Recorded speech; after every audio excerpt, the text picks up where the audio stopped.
nuit du 23 au 24 septembre 2024, un peu après 1 h du matin, l'ancien ministre des Sports, M. Ozat Komeki, a été interpellé au moment où il transmettait 6 sacs remplis de billets de banque au commandant de la garde républicaine.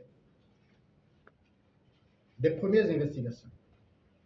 Il apparaît que le commandant de la garde républicaine, ayant en charge la sécurité du chef de l'État, a été entrepris par le ministre Ozat Komeki pour son propre compte et pour le compte de M. Olivier Bokor, à l'effet d'opérer par la force un coup d'État dans la journée du 27 septembre 2024.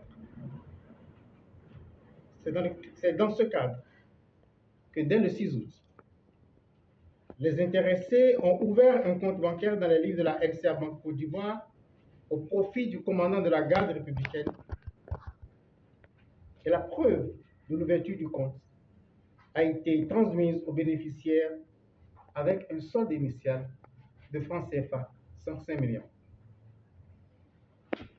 Pour achever de vaincre la résistance du commandant de la garde républicaine, ils lui ont promis et remis le 24 septembre 2024 en espèces une somme de francs CFA 1,5 milliard.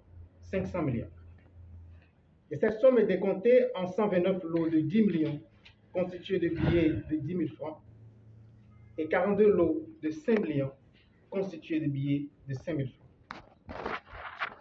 Cette somme qui aurait été mobilisée par M. Olivier Bokor a été chargée dans un véhicule de type 4x4 de marque Toyota Prado appartenant à M. Ozat Komeki et muni d'une fausse immatriculation.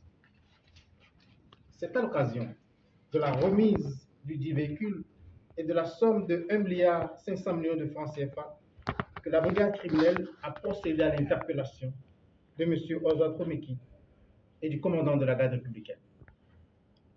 Dans l'heure qui a suivi, M.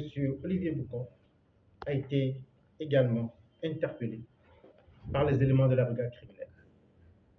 L'enquête en cours s'appelle à identifier toutes les personnes impliquées dans ces faits. Je ne manquerai pas, s'il y a lieu, de revenir vers vous pour vous donner de plus amples informations sur l'évolution de cette procédure. Je vous remercie.